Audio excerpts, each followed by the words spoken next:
Magandang araw sa inyong lahat.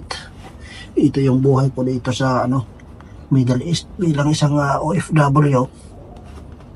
So, Ramadan ngayon dito. Ayan, ang pasok ko ngayon is alas 3 ng hapon. Makita ko sa inyo yung mga kalsada dito, kung ano ba ang meron sa Ramadan at kung marami bang tao. Let's go. Pasok na tayo. Pero tayo sa aking trabaho. Daming bunga ng kahoy oh. Pwedeng kainin yan. Yung mga ibang lahi niyan kumakain. Daming hulog oh. Ang lasa niyan is parang mansanas. Yan, daming bunga. Hindi tayo maabot kaya kailangan muna natin pagkatapos yung basura. So tayo ngayon ay papasok na sa ating trabaho. Launa ay medyo pa lang pero ako ay dahan-dahan naglalakad. Medyo mainit ang panahon pero ayan, patapos na yung winter. Pagkatapos ng winter, humid na naman pag init.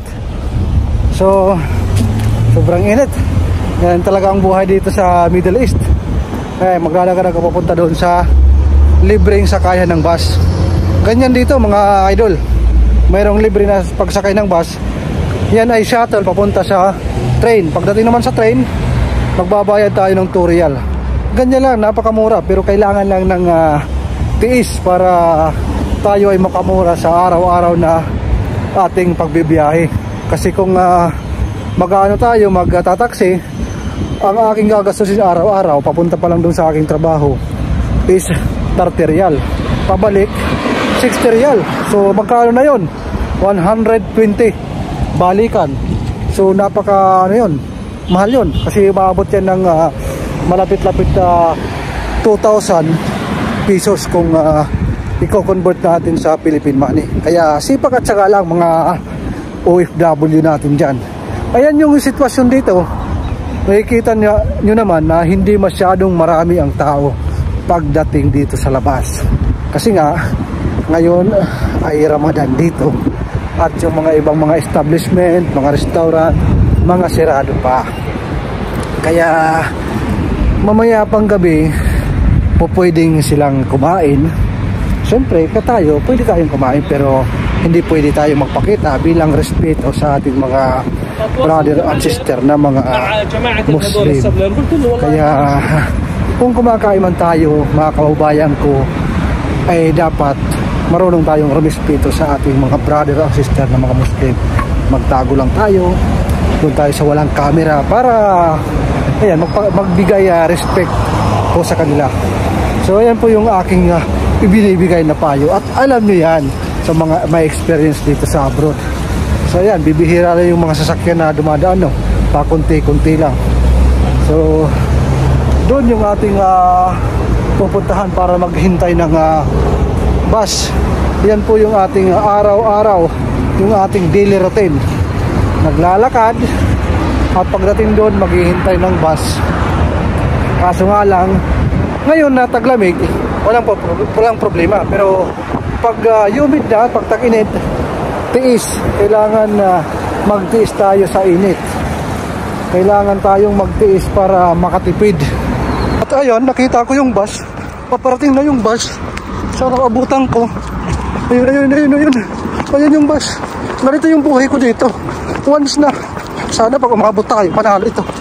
May sumasakay May sumasakay. Oh nako, napakaraming sasakyan. Game. Ay, salamat, maraming sumasakay. Kaya, ayan, takbuhan na. Ganyan ang buhay natin dito. Sakay muna ako ha.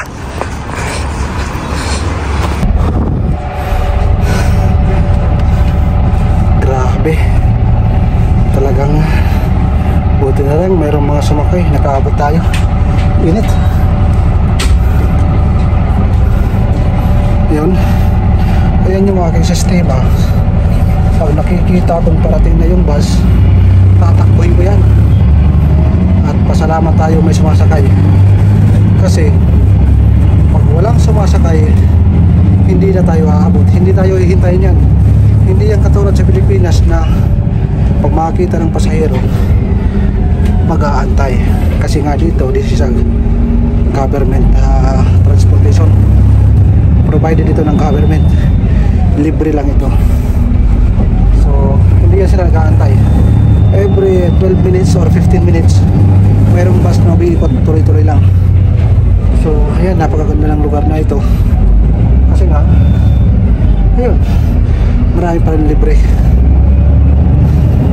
Yan yung ating mga kasama dito araw-araw. Yan, mga iba't ibang lahi, mga India, Sri Lanka, Bangladesh, mga Arabic, marami silang marami, kaya pa. Yan yung ating mga nakakasalamuha araw-araw. Kailangan madiskarte po tayo. Yan, na-exercise ang aking puso, nabigla. Yan, pasubscribe naman ang ating YouTube channel. Ayun, marami yung sumasakay. Tapos dito mga kaibigan, mayroong hinihintuan. Hindi po pwedeng sasakay ka kung saan-saan lang. Kumbaga mayroon mga pinaka-waiting shed na doon lang allowed maghinto yung mga bus. Hindi po pwedeng kung saan-saan ka sasakay ihinto. Hindi yan ihinto. Kaya yun, meron tayong mga kabayan na sumakay. Kailangan natin bumaba. Nandito lang tayo. Sakay na tayo ng tren. Hanggang doon yung tren, oh. Nandun tayo pupunta sa taas.